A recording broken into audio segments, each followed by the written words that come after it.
নমস্কাৰ আপোনালোক সকলোকে আছামেজ ইউটিউব চেনেললৈ স্বাগতম জনাইছোঁ।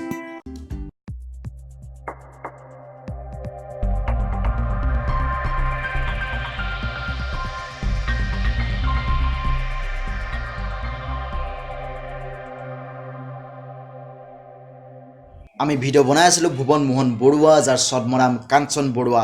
সেই কাঞ্চন বৰুৱাৰ এখন কালজয়ী প্ৰেমৰ উপন্যাস অখিমত, যাৰ হেৰাল সীমা, এই কিতাপখনৰ ওপৰত। আৰু আজি এই কিতাপখনৰ ওপৰত বনোৱা 8 নম্বৰটো ভিডিঅ'। আশা কৰিছোঁ আপোনালোকে ভিডিঅ'টো চাই ভাল পাব। গতিকে আহক আজি আমি ভিডিঅ'টো আৰম্ভ কৰোঁ।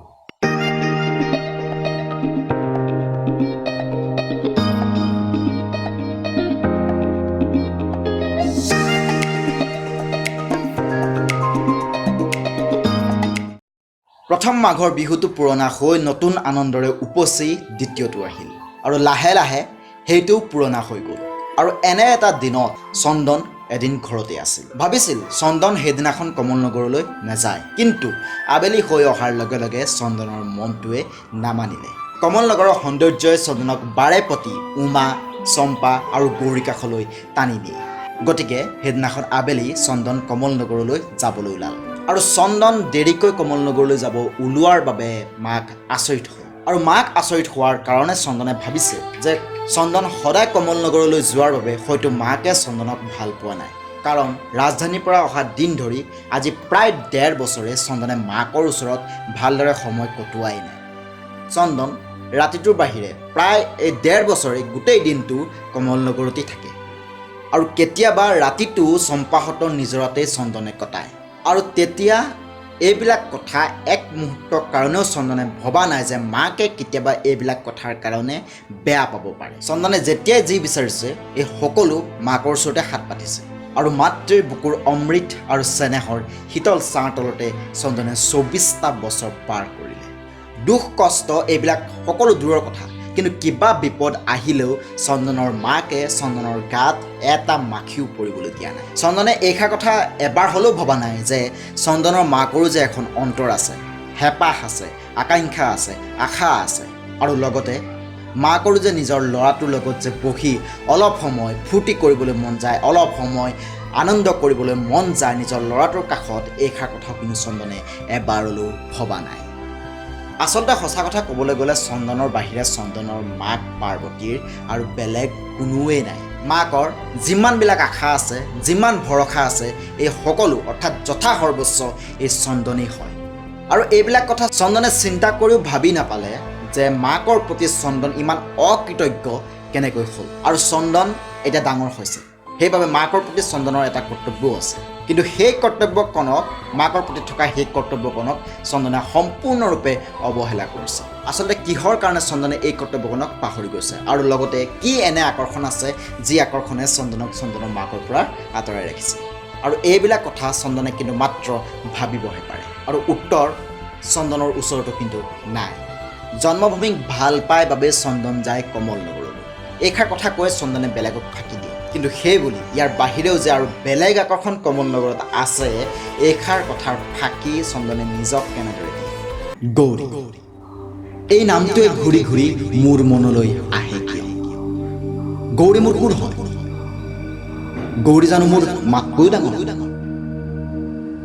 আৰু এইবোৰ কথা ভাবি থাকোঁতেই চন্দনে কমল নগৰলৈ যোৱাৰ কথা পাহৰি চন্দন মাকৰ ওচৰলৈ গৈ মাকৰ ওচৰতে বহি পৰিল। আৰু চন্দনৰ চকুত আজি মাকক নতুন লাগিছে। চন্দনৰ মাক আজি সেই পুৰণা দিনৰ গোসানীৰ নিচিনা নহয়। মাকৰ বয়সো লাহে লাহে বাঢ়িছে, অথচ মাকৰ এই পৰিৱৰ্তন চন্দনৰ চকুত কিন্তু আজিলৈকে ধৰা পৰা নাছিল। আৰু চন্দনে মনতে এবাৰো ভবা নাছিল যে চন্দনৰ মাকৰো কেতিয়াবা পৰিৱৰ্তন হ'ব পাৰে।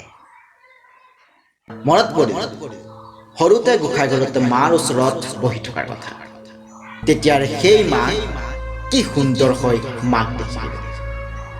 থাপনাত থকা গোসাঁনীক এৰি ঘূৰি ঘূৰি মাৰ মুখলৈকে একেথৰে চাই থাকে। মায়ে সেৱা কৰিবলৈ ক'লে ভুল কৰি বাৰে বাৰে মাকেই সেৱা কৰে।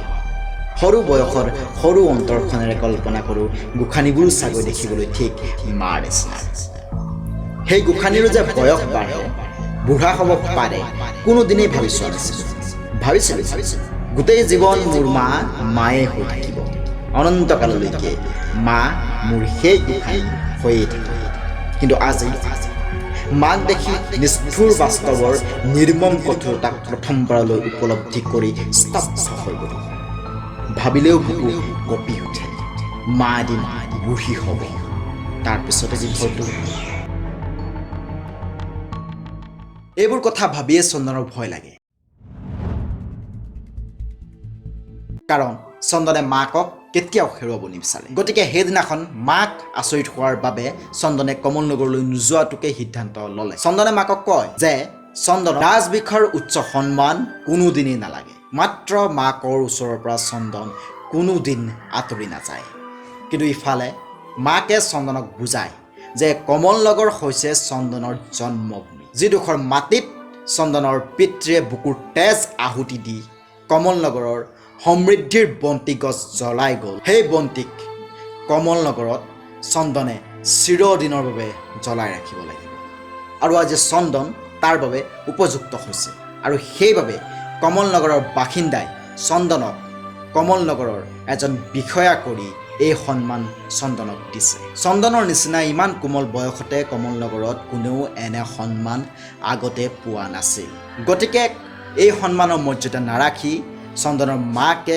কেতিয়াও চন্দনক নিজৰ ওচৰত নাৰাখে আৰু মাকৰ চন্দনৰ প্ৰতি সেয়াই আশা সেয়াই হেঁপাহ আৰু সেয়াই গৌৰৱ এনেকৈতো এদিন চন্দন ডাঙৰ মানুহ হ'ব সকলোৱে সন্মান কৰিব আৰু লগতে সকলোৱে ভাল পাব গতিকে সেইদিনা চন্দনক মাকে নিজেই কমল নগৰলৈ বুলি আগবঢ়াই দিলে আৰু ৰাতি বেছি হ'লে কমল নগৰতেই উমা বা চম্পাহঁতৰ ঘৰত ৰাতিটো কটাবলৈ চন্দনক ক'লে কিন্তু সেইটো সময়তে হঠাৎ মাকৰ মুখত গৌৰীৰ নাম শুনি চন্দন আচৰিত হ'ল কাৰণ গৌৰীলৈকো মাকৰ খুব মনত পৰি থাকে গৌৰীও কিন্তু অকলশৰীয়া কিন্তু আচৰিত চন্দন মাত্ৰ মাঘৰ বিহুৰ প্ৰথম দিনাখন যিদিনাখন চন্দন আৰু গৌৰীৰ প্ৰথম দেখা সাক্ষাৎ হয় সেইদিনাখন মাকে চন্দনক সুধিছিল যে গৌৰীক আজি দেখিছিলি নেকি বছ ইমানেই তেতিয়াৰ পৰা আজিহে এই ১.৫ বছৰৰ পিছত মাকে চন্দনক আজি গৌৰীৰ কথা সুধিছে আৰু চন্দনে উত্তৰ দিয়াৰ আগতেই মাকে চন্দনক কৈছে পাৰিলে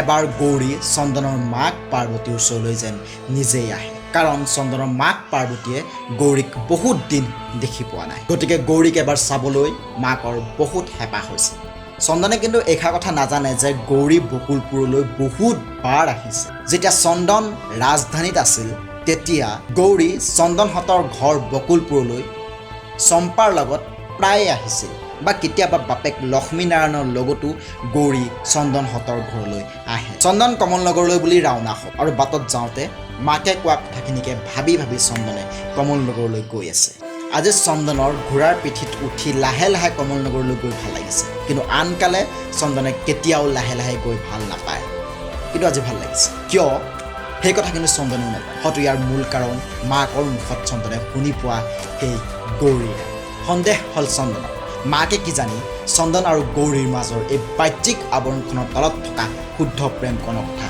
জানে কিন্তু কেনেকৈ উমাৰ পৰা নে চম্পাৰ পৰা আজি ভিডিঅ'টো ইমানেই আশা কৰিছোঁ আপোনালোকে আজি ভিডিঅ'টো চাই ভাল পালে যদি ভিডিঅ'টো চাই ভাল পালে তেন্তে ভিডিঅ'টো লাইক কৰি দিব আৰু তাৰ লগতে ভিডিঅ'ৰ তলত থকা কমেণ্ট বক্সত আপোনালোকে জনাবলৈ নাপাহৰিব কেনেকুৱা পালে আৰু তাৰ লগতে ভিডিঅ'টো শ্বেয়াৰ কৰিবলৈ নাপাহৰিব আৰু ইয়াৰ পিছত পাৰ্টটো আহি আছে মোৰ বাকী ছ'চিয়েল মিডিয়াৰ লিংক ডেছক্ৰিপশ্যনত দিয়া আছে আৰু যদি আপুনি মোৰ ভিডিঅ' যদি ইউটিউবত যদি প্ৰথম চাই তেতিয়াহ'লে মোৰ চেনেলটো ছাবস্ক্ৰাইব কৰিবলৈ নাপাহৰিব আজিলৈ আপোনালোকৰ ওচৰৰ পৰা বিদায় মাগিছোঁ আপোনালোকে চাবলৈ নাপাহৰিব ডামেজ বাই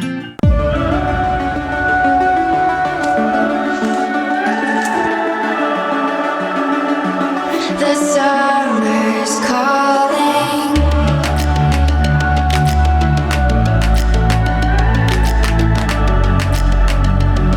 The summer's calling. If the kingdom is overthrown, meet me at the cornerstone. I know that I can't be without you.